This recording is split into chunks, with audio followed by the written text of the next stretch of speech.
David a dit, je te louerai 7 fois dans ma journée, psaume 119, 164. Et je veux vous encourager à prier tout au long de la journée en priant le Notre Père, sachant que chaque phrase du Notre Père est, si je puis dire, une tête de chapitre pour vos prières. Je répète, Jésus n'a pas dit à ses disciples, voici ce que vous devez prier, mais Jésus a dit à ses disciples, voici comment vous devez prier. Il ne leur a pas donné une formule magique à répéter, et il dit lui-même d'ailleurs, quand vous priez, ne multipliez pas de vaines paroles, pensant qu'à force de les multiplier, Dieu vous exaucera. Donc ce n'est pas une prière à apprendre par cœur et à dire par cœur, et à répéter, c'est une prière qui vous inspire dans votre tête de chapitre et dans votre vie de prière tout au long de la journée. Donc, la première chose à faire pour commencer votre journée dans la prière, alors que vous êtes encore au lit, c'est vous manifester de la gratitude à Dieu et vous lui dites, Seigneur, merci pour ton amour, ta bonté, ta compassion, et vous égrenez tout ce pourquoi vous êtes reconnaissant qui correspond à une lettre de l'alphabet jusqu'au bout. C'est un challenge, mais c'est très bon pour la tête, très bon pour le cœur, ça calibrera votre journée. Ensuite, deuxième chose, quand vous arrivez au petit déjeuner, vous bénissez le nom du Seigneur. Vous dites, Seigneur, tu es Jéhovah Tzidkenu, tu es ma justice. Merci que grâce à toi, je vais au ciel. Seigneur, tu es Jéhovah Jireh, tu es le Dieu qui pourvoit à mes besoins. Je peux le voir ici devant le petit déjeuner que tu me donnes. Tu es un bon Père, tu veux que j'ai tout ce qu'il faut. Je te remercie pour cela, je te bénis pour cela. Seigneur, tu es Jéhovah Shalom. Merci parce que tu es le Seigneur qui me donne la paix. Vous bénissez le nom du Seigneur. Voici maintenant la troisième chose que vous faites. Et là, je suis en train de dire que vous êtes parti au travail, hein, vous êtes au milieu de la matinée, vous vous posez la question peut-être, vous êtes en train de travailler, c'est facile d'oublier ce qui est important, ce qui est essentiel. Alors, au milieu de la matinée, vous faites une pause. Alors cette pause, vous pouvez la faire n'importe où, hein. Vous pouvez fermer les yeux pendant 30 secondes, vous pouvez aller au WC, vous pouvez aller prendre un café, faire une pause. Et là, c'est la troisième chose, sur la base du Notre Père, vous vous rappelez ce qui compte le plus. Je me rappelle ce qui compte le plus. Et faites cela tous les jours. Prenez l'habitude de faire en milieu de matinée, vous avez droit à une pause et recentrez-vous sur ce qui est important. Ça ne prend pas beaucoup de temps. Fermez les yeux, dites simplement à Dieu, d'accord, Seigneur, permets-moi de m'arrêter. Je fonce tête baissée dans tous les sens, peut-être, mais qu'est-ce qui compte le plus? Vous vous posez la question à vous-même et vous posez la question à Dieu. Et quelle est ta vision des choses? Et notre Seigneur le dit dans notre Père, que ton règne vienne, que ta volonté soit faite sur la terre comme au ciel. Voilà toute prière que tout croyant et que tout disciple de Jésus-Christ devrait faire.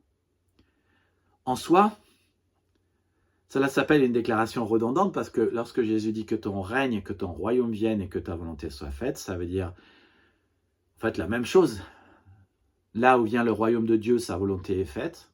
Et là où la volonté de Dieu est faite, vient le royaume, et le royaume est déjà venu.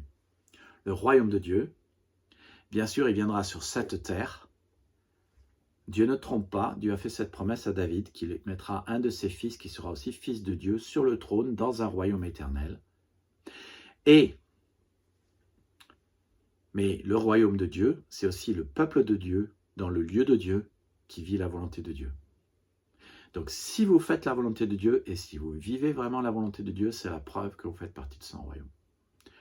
Aujourd'hui, la vie politique n'a pas reprise, mais les politiciens vont revenir et on va reparler du budget et la France est dans une mauvaise passe, certainement. Avons-nous besoin d'une économie qui est selon la volonté de Dieu? Certainement. Avons-nous besoin du programme de Dieu pour que la France aille bien? Certainement. Dans nos familles, avons-nous besoin qu'elles fassent la volonté de Dieu? Certainement. Dans notre économie, est-ce que nous avons besoin de faire la volonté de Dieu? Oui. Dans nos métiers? Oui. Dans tous les domaines, est-ce que nous avons besoin de faire la volonté de Dieu? Oui. Oui, que son royaume vienne. Sinon, nous allons tout gâcher. Et c'est déjà pas terrible.